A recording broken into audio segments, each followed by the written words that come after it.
अस्सलाम वालेकुम। इस वीडियो में मैं आपको एक्सप्लेन करूंगा कि जो 1.9 के साथ हमारा की पीसीबी है वो किस तरह से अटैच होगा। तो उसके लिए सिंपली तरीका ये है कि जो आपका एलसीडी का जैक है जो इसकी डाटा और पावर लाइंस के ऊपर आ रहा है, तो आपको एक एक्स्ट्रा जैक चाहिए। उसके लिए ये आपको एक्स्ट्रा जैक चाहिए। करंटली आप इसको इंस्टॉल करते हैं इस तरह से, यानी कि आपने ये जैक लगाया और आपका जो डिस्प्ले है वो काम कर रहा होता है। तो करना अपनी ये कि सिस्टम ऑफ कोर्स ऑफ करके मैं बस ऑन पे आपको डेमो दूंगा। ये जो जैक आपका एलसीडी से आ रहा है, इसके ऊपर आपका जो किट है, किट के ऊपर आपको मैं दिखा दूं कि मेमोरी नीचे वाली साइड पे लगा है, ये रेगुलेटर है और बाकी सर्किटरी इसकी अवेलेबल है। तो किट वाली साइड पे जो है वो आपने किट का कनेक्टर लगा देना। तो इस तरह से जो है ये आपका मुकम्मल हो जाएगा। फिर आपने उसके बाद जो दूसरा जैक लेना है वो यहाँ से लगाना है। याद रहे कि ये सेम जैक है जो ये वाला, इसकी ओरिएंटेशन एक ही साइड पे है, तो वही आपने यूज़ करना है।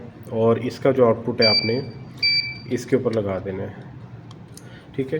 तो इसको वेरीफाई करने के लिए कि आपकी मेमोरी ठीक से कनेक्ट हुई है कि नहीं, आप इसको जस्ट रीस्टार्ट करें तो आपका सिस्टम नॉर्मली रीस्टार्ट होगा और वर्क करना शुरू कर देगा। अगर आप इनवैलिड मेमोरी लगाते हैं या ख़राब मेमोरी लगाते हैं या मेमोरी नहीं लगाते तो उस केस में क्या होगा। तो हम अभी मेमोरी हटा देते हैं और 1.9 के साथ हम डायरेक्टली जो है ये लगा देते हैं। तो अगर हम इसको अब रीस्टार्ट करते हैं, डेमो मोड, और आपके जो बटन है कंसोल वो काम नहीं करेगी और डिस्प्ले भी जो है वो फर्दर नहीं आएगा। आपका इन्वर्टर ऑन हो जाएगा, इन्वर्टर चलता रहेगा और ऑपरेट करता रहेगा, लेकिन ये नहीं वर्क करेगा, डिस्प्ले वर्क नहीं करेगा। और हम जो है वो चाहे आपका इन्वर्टर इसके बगैर काम भी कर रहा है, हम रेकमेंड नहीं करते कि आप बगैर की 1.9 रन करें। तो 1.9 को इस्तेमाल करने के लिए अगर आप फाइल भी बाय करते हैं तो आपको जो की पीसीबी है वो चाहिए होगा। अच्छा, की पीसीबी जो है वो आप हमसे ऑनलाइन ऑर्डर कर सकते हैं। और दूसरी बात ये कि की पीसीबी जो लोग चाह रहे हैं कि हम इस की पीसीबी को एलसीडी के पीछे लगाना चाह रहे हैं, तो वो वहाँ पे अपना एलसीडी का सर्किटरी डिज़ाइन कर सकते हैं। इसकी जो सर्किटरी और स्कीमेटिक्स वगैरह हम जल्दी आपके साथ शेयर कर देंगे। हमारे पास एक रेफरेंस एलसीडी बोर्ड भी बना पड़ा हुआ है, डिज़ाइन पीसीबी, वो भी आपके साथ जल्दी शेयर कर देंगे ताकि आपको, अगर आप पीसीबी लगाना चाह रहे हैं, कंपोनेंट्स यहाँ पे लगाना चाह रहे हैं तो आप लगा सकते हैं। और ये जो बोर्ड है वो आप इसमें एम्बेड कर सकते हैं। अच्छा, इसके लिए जो आपने चेंज करना है, इस कनेक्टर के लिए, इस कनेक्टर को इस पीसीबी बोर्ड को लगाने के लिए एक चेंज है कि इसके ऊपर BLK और BLA कैथोड एंड एनोड जो एलईडी को ब्राइटनेस दे रहे हैं, जो एलईडी को लाइट अप कर रहे हैं, वहाँ से ये 5 वोल्ट आ रहे हैं और दरमियान में जो है वो इसके यहाँ पे एक 560 ओम जो है वो लगी हुई है। तो मैं इस बोर्ड से आपको दिखा देता हूँ। 560 ओम आपकी, ये 560 ओम जो आपकी 5 वोल्ट से एलसीडी की पिन नंबर 2 के ऊपर जा रही है। तो आपने इस 560 ओम को जो है वो शॉर्ट कर देना है ताकि जो की पीसीबी की सप्लाई है वो पूरी 5 वोल्ट जाए।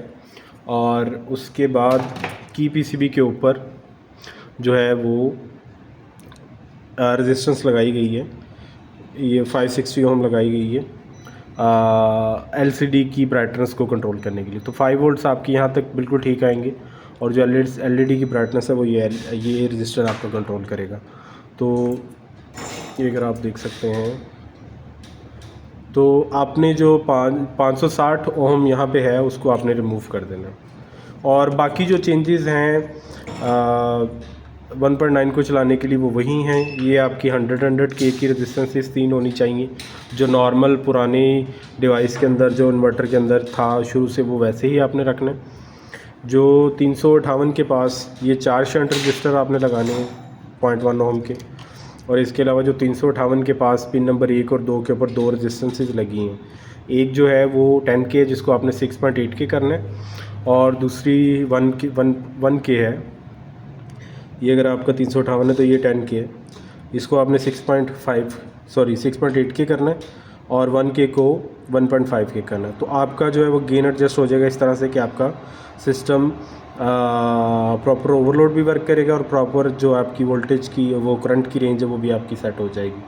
तो आप ये यूज़ कर सकते हैं। दूसरी बात ये है कि हमेशा NTC लाजमी यूज़ करें, अपने फ़ैन जो है वो लाजमी इस्तेमाल करें, हीटिंग सेंसिंग के लिए जो है NTC हमेशा यूज़ करें। Thank you so much.